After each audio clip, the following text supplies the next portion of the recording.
In my video for the new for 2023 coasters, I talked about the newest attraction for SeaWorld San Antonio, Catapult Falls. And although it's not a roller coaster, the intrigue got the better of me. That's because the making of this intimate Flume ride is truly one of a kind. So today, I want to do something different. I want to talk about Catapult Falls before and after I ride it. My name is Avery, and this is United Coasters.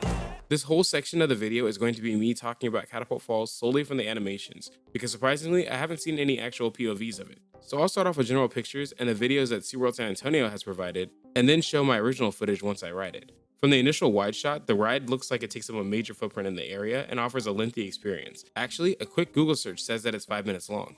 Looking into the numbers and feats alone, the ride is solely focused on family, especially if you compare it to the other water ride in the park, Journey to Atlantis, with its 100-foot drop. Speaking of stats, some first of its kinds for Catapult Falls is that it's North America's only vertical lift flume coaster, and a launched one at that too.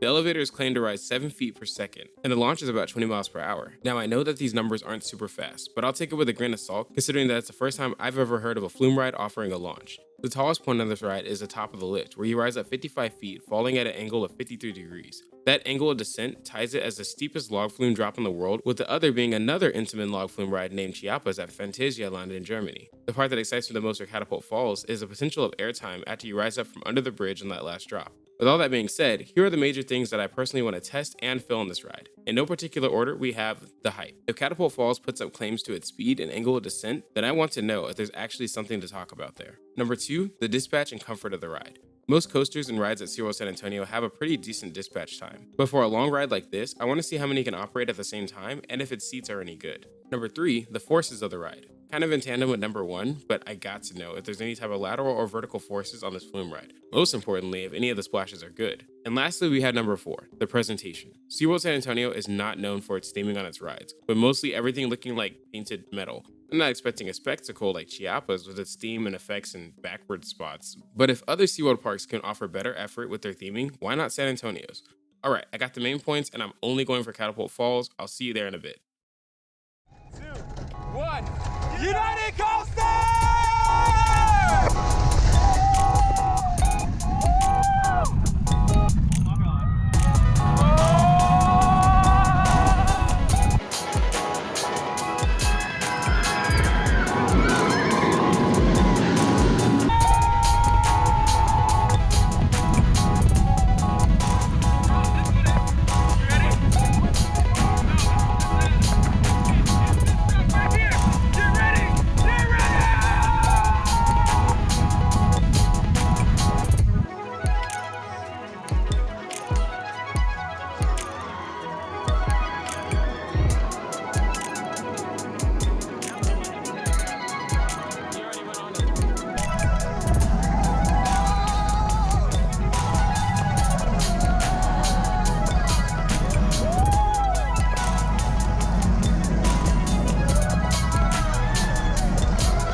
I may have gotten a little sidetracked, but I'm back with some great new footage, and can I just start out by saying SeaWorld San Antonio has really outdone themselves with this park. Primarily their new addition, Catapult Falls. I don't know about you, but I always had a personal bias when it came to water rides having nasty water. But this attraction has some really clear and cold water, perfect for a hot day in Texas. For the answer on theming, the water itself is the theme, in a more conservationist kind of way. Along with that, the queue line is constructed with wood resembling base camps, showing signs talking about the Edwards Aquifer, and the entire ride looks like a campground with tents and signage throughout. When it comes to the seats and dispatch, I couldn't get a full experience of wait time because the ride was just a station wait, which is a good thing. Catapult Falls seats 8 riders per boat with 2 across seating. With a max of 11 boats in operation at a time, capacity should be a non-issue. It has assigned seating due to weight distribution, but luckily, the grouper can mostly accommodate people to sit where they want to on the boat. Now let's get into that layout. You dispatch the station at a slow pace, allowing you to take in all the scenery. This part of the ride is the only dull moment for me, as all you can do is look around the signage and prop tents placed around the ride. It's only after you cross the last tent that you see a sign talking about geysers. These geysers are splash points that have some great aim, getting almost everyone wet on the ride. After that, the ride starts its first of 2 splashdowns, getting launched straight and rising into a drop. Now this launch isn't crazy, but at 20 miles per hour, it's fast compared to the typical rate of log flume rides. And that splashdown gets everybody wet on the boat. Just know that on Catapult Falls, there are no safe spots and everybody will get splashed. After that splashdown, you turn to the right, heading straight to the coolest element on this ride, the elevated lift that sends you up 55 feet in about 10 seconds. In my opinion, it's the perfect amount of time to have anticipation about what happens next. That 55-foot drop at an angle of 53 degrees going under the queue path, rising into an airtime hill before splashing down to its finale. This part of the ride is the best part. The drop isn't steep, but does give off a good thrill for young enthusiasts. After that, you turn right heading into the station.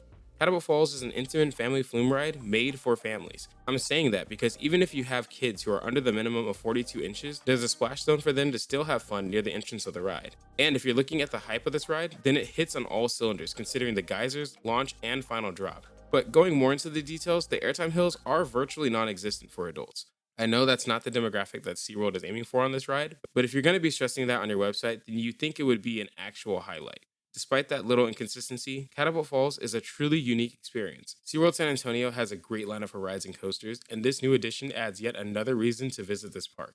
If you've ridden Catapult Falls, let me know about how your experience was in the comments. And if you stayed this long, consider giving this video a like and subscribing. It really helps. Lastly, I just want to say thank you for watching, and remember to stay united.